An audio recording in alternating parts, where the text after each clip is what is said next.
Rachel Baribeau here with Sunday Soul, and I am so thrilled, so excited to be bringing you one of my favorite people on the planet today. And, you know, it's funny when I talk about I'm changing the narrative and people ask about it, I say the talk is just the beginning. It's really the life and the relationship after that's really the difference and the most amazing part of it. And so I want to introduce to the world my friend, Tre Hicks. Tre, how are you? I am blessed, highly favored. Thanks, Rachel, for having me. I'm doing well. How are you doing? I'm doing great. So I'm going to give you my perspective of what happened. I'll let Tre tell his. But I went to speak at ECU, where Tre went to school in 2017, and met Tre afterwards, and we continued to communicate. But he just stood out to me. I knew he was a leader. I knew he was bold. I knew he was courageous. I knew he was a hustler. I knew he had heart. I knew all those things from the moment I met him. And then this beautiful relationship happened. And Tre, I ended up being able to help you learn. You already knew it, just polish you up as a public speaker and get a speaking engagement. And I'll never forget being in the corner of this golf club that I was a member of at the time. And I was on Zoom over there, and you were doing your talks, and Yes. and then I would critique you, and it was just awesome. Yeah, those are the days. And just to give everybody some backstory, from my perspective of what I saw, first day at ECU, Rachel, you notice I told you this, first day at ECU, we're sitting in camp. I'm tired, just got done working out, just got done lifting meetings. I'm like, and then there's a little short lady that comes in here, and she's just fired up. She's pushing everybody. She's motivating. She's like, y'all need to wake up. I'm like, what's going on? So long story short, now I'm officially a part of the family. Yes. In the narrative. But I was actually able to kind of take that movement, that conversation. And it was the one time in my life where somebody like had laid it out as plain as day that I could make a difference and be able to actually make a change within the life that I'm living and the people around me. Yeah. So I took it to heart. Like, I live by it now. And like you said, Rachel, you got me my first gigs and polishing me up as a speaker. I'm blessing my family. So the Hicks family, we're all good with the Baribeaus. Well, yeah. You got married now. So yes. And I drove, fun fact, Tre and his beautiful bride, Ashley, invited me to their wedding. And that to me is the highest, like, it just does my heart so good when I've been to weddings. I've gotten pictures from the delivery room. And so Tre and Ashley invited me to their wedding, and I drove 7.5 hours to come to this wedding, met all of Tre's family. Ashley's family danced, had a good time. I mean, it was awesome. Yes. No, we appreciate that. We had a good time. All right. So Tre, to break it down here, you have quite a story. And one of the reasons why I loved helping you learn how to tell your story, not only that, but I think it's a story that many athletes experience, both male and female. And it's to do with your identity and your goals and who are you, and you've always been an athlete and that's what you're good at. And then all of a sudden you don't make it to the league, or you know, maybe you're in a sport that there's not a league to go to, or there's not like kind of a next step, but then sports is gone and you're left kind of looking in the mirror and holding the bag going, who am I? And Tre, you've experienced a lot of that with former players and friends of yours, and it's broken your heart, I know. Yeah, no, it's actually, Rachel, he can't do me like this. Y'all, I can't tell you. It is so heavy on my heart, because every time you say that, it takes me back to all the teammates that have been put into terrible situations, their lives have been lost. Like, career-wise, they're just done now. Jail, like their lives are pretty much over because of the fact that they couldn't find their new arena. They couldn't find that thing that gave them that same feeling that football did. Just like our king, the newest member of Change the Narrative, he spoke the other week. He was like, it's almost like an army, like a soldier going into the army and then coming back home with nothing. It's the exact same effect. When he said that, it resonated so, because like these guys coming to college with nothing. Like my teammates, like we don't, like They don't have any resources at all. You come into the most resourceful place in America. You have people that care about you. You have career resources. You have all these different things, but it's like the second you graduate, you lose all of those things. I remember when I went up to, and actually she couldn't believe when I told her, like when I went after I graduated, I went back to my locker room to go get my stuff. The code was changed before I could even finish school. Like, wow. I'm like, okay, my meal card stopped working. The money stopped coming in for my grants. And I'm like, okay, like this is reality. Like, and a lot of guys, I was blessed to have people to kind of give me a heads up. And actually not even that, I cracked my tibia bone. So I had about 8 months to really think about what I was going to do because I didn't even really play my senior year. Yeah. I couldn't even put pressure on it. So I had a lot of time to think. And in that time, I got educated on what I needed to be doing to find a backup plan. Mm-hmm. Right. So I'm just so adamant about it. I think it's needed. And these guys, it's literally like you said in Baylor, dude literally like isn't here anymore. Like, had he had the proper resources, the proper knowledge, the proper teaching, his life could have been saved. But right now there's actually a pandemic going on, but then there's an epidemic as well within college football because we're losing collegiate athletes every year to violence, crime, drugs, poor decisions. And that's based off not their fault. Of course, they make decisions that are impacting them, but that's because the lack of care that's going into a succession plan to make sure they go further.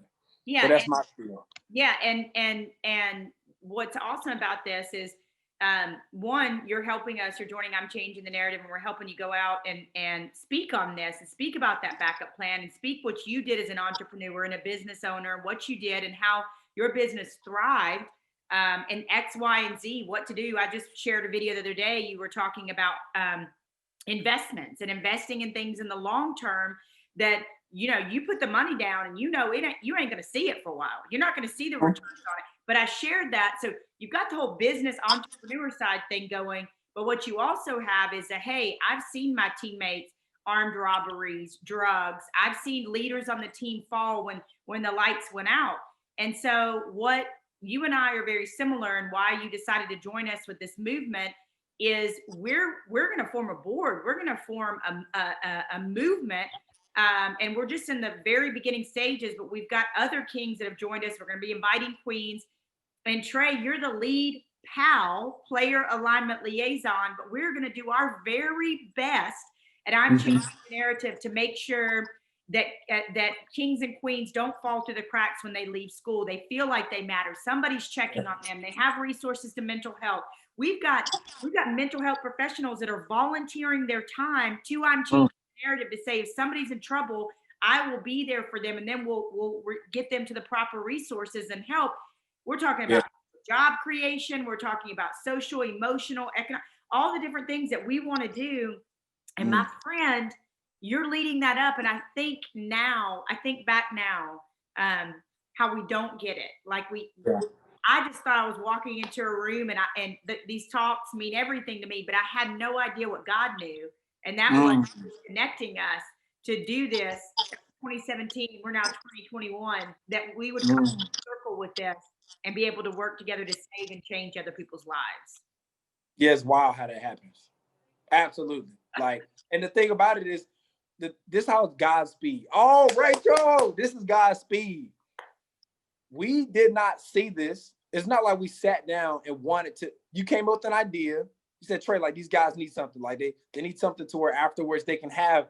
I said, you know what? We sat down, had a conversation or two. God's speed blessed it. And before we knew it, it started to form right before our eyes. And I'm just like you said, I'm praying and believing and standing with you. Like, this is going to be changing lives across the country. Yeah, absolutely. Like, player, alignment, liaison. Like, and being able to lead these young men and men and other kings, I feel honored. And I feel blessed. And actually, I feel an obligation because it's like, okay, and this is all the college athletes, all the pros that are watching this are going to be tuning in. It's actually our jobs. Because I know, Rachel, you said the coaches, and I'm with that.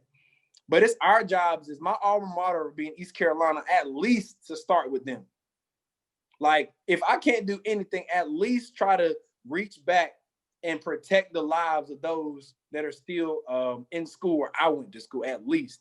So that's really where my heart is at. And I appreciate you gave me the phone calls. Like, dude, what do you want to do? Like, tell me what you want to do. Let's make it happen. And now we are. So I appreciate that. You know, it's so amazing. And this is where I'll end it, but it's so amazing, Tre. You know, when somebody catches a spirit and you when it bothers you, when you can't sleep at night, when it wakes you up in the middle of the night, when one of your former players takes their life or perpetrates violence or a murder over AirPods, or or gets killed in a crack house in Birmingham, whatever, my soul is grieved, right? Like my soul is grieved. And I know you're the same way. You said you feel an obligation, and it's crazy to me. Even our new friend Sam Mays, All-American in Oklahoma State. I did an interview with him, a podcast. I met him last year at the Peach Bowl, did an interview with him. And at the end of the interview, he says, much like you, Tre, he's got cut from the same cloth. He's a king. He said, I've been praying about something. I've been thinking about what can I do that makes a difference? And I said, well, honey, you want to join us? And he was on his first call last week. And even, this is the coolest part. So as former players and pals, we're putting together a board of people that are going to be out there and branching out all over the country. But I even talked to a Power 5 coach yesterday and followed up on the conversation with him.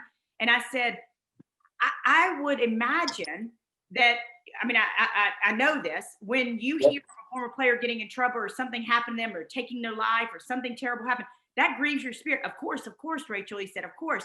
Well, let's figure out a way that you can go into a mama's living room when you're recruiting a young Tre and say, I'm not only going to take care of Tre for 5 years, I'm going to check on Tre for the rest of his life. And we're figuring out the logistics of how to do that and how that works, and how we have one person check on the next and check on the next. But sometimes, man, you just don't know, Tre. Sometimes you're standing next to a person in life that is doing everything they can to hold on, that is hanging on by a thread. And one simple phone call, one simple I love you, one simple you matter, man, it means everything, Tre.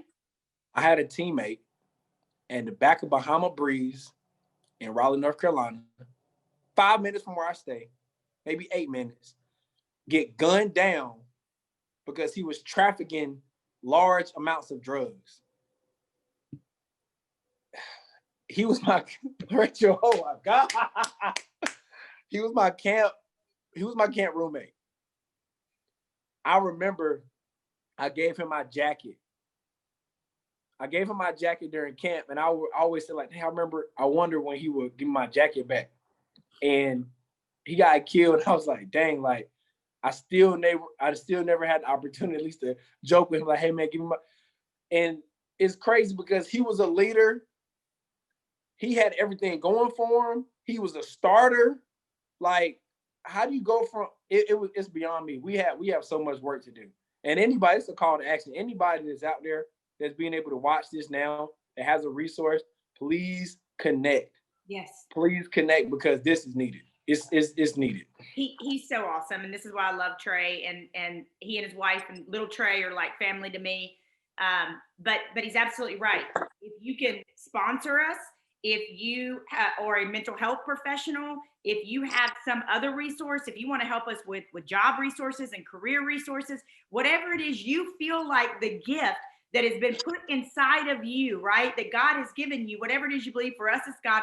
Like, whatever that gift is you have, whatever that resource is you have, if you got the bug too, like Tre's got the bug, like Sam's got the bug, like so many people, thousands of kings and queens across the country, law enforcement, athletes, churches, corporations, if you got the bug, reach out to us and say, I want to join. I want to be somebody who is an atmosphere changer. I talk about that all the time. Tre, you are an atmosphere changer, and I am blessed to love you. I'm blessed to know you, and I'm so thankful for you, my friend. Yeah, thank you so much, Rachel. This is amazing. Sunday Soul, y'all, I have to get back over here. This is awesome. Appreciate it, Rachel. All right, remember, like, subscribe, share. You always say this. You have so much power in these fingertips. One share, and this could end up in the hands that connects us with a resource that saves a life. I'm not kidding you. That's how much power you have. Just like negative news. The whole reason I started this movement is I said, you have the power to change a narrative. You have the power to trend for something positive. And the Lord knows we need more positive news, more joy today. So please like, subscribe, and share. Follow Tre. We'll link him as well. And thank you. This last episode of Sunday Soul Season 2, we brought the fire. We brought the heat. We talked about the need and what we're doing in 2021 to be able to change the narrative. Love you guys.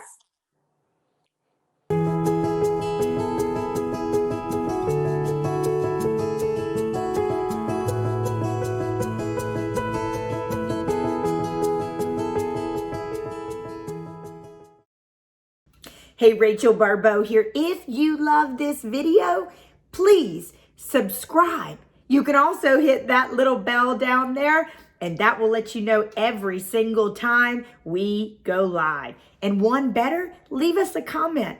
And the ultimate, share it with a friend, because that's the power of social media. That's the power of good news. It travels fast. I love you guys. Thank you so much. See you next time.